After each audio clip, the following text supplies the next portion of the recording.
Talagang grabe. Yung sa akin sobrang bilis. Doon sa friend ko nabilisan na ako, pero pagdating sa akin, it's really so fast. Wala pang isang buwan. And the first question is, kamusta po kayo? I'm good. And how did you find about us, ma'am?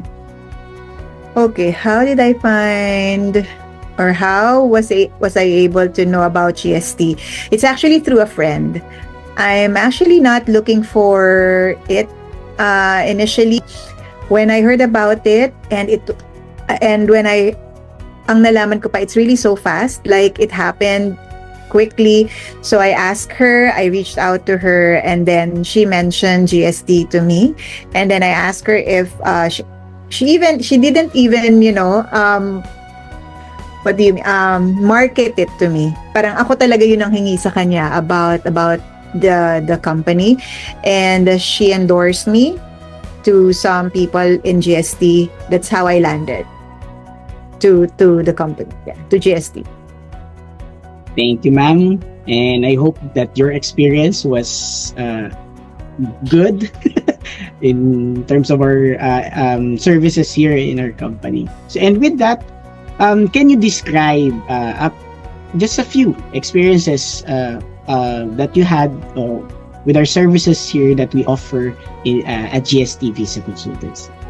Actually, what I really liked about the services is the processing of sending applications. I think that's one best attribute that I can really, hands up ako kay GST, because when I signed, automatic the next, hindi naman kasi weekend yun eh. So parang yung sumunod na weekday, talagang meron ng mga application. And with my own experience, hindi ko yun na-achieve. That's one, no?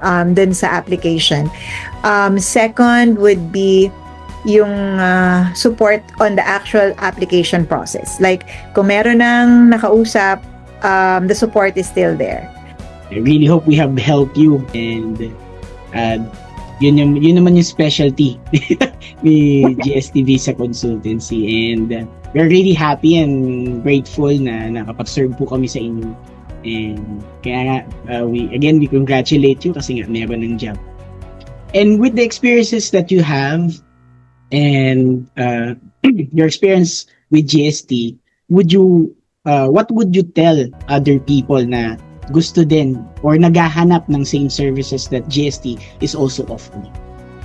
Actually, hindi na nga ako, I'm not even, promoting it, but some of my colleagues, like friends, I was able to endorse already some friends to GST, and nanganganak siya. Like yung friend ko na in-endorse ko, nag-endorse na rin siya ng isa, and then I think that particular person got another service. They also parang got the PGWP processing. So I think more than the experience that I got, it's more than enough testimony to others. Like if there would be some more friends who will be asking like, paano ka nakarating dito? How were you able to process this? I would definitely endorse GST to them.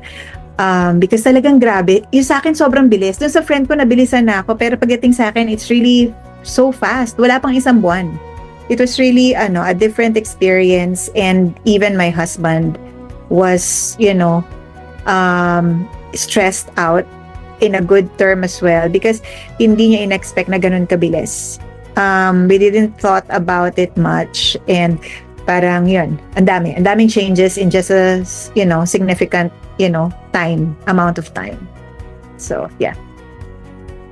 Thank you po, ma'am, for your kind words, and thank you also for referring us to your friends. At baka isa na siya sa mga I'll refer, don't worry.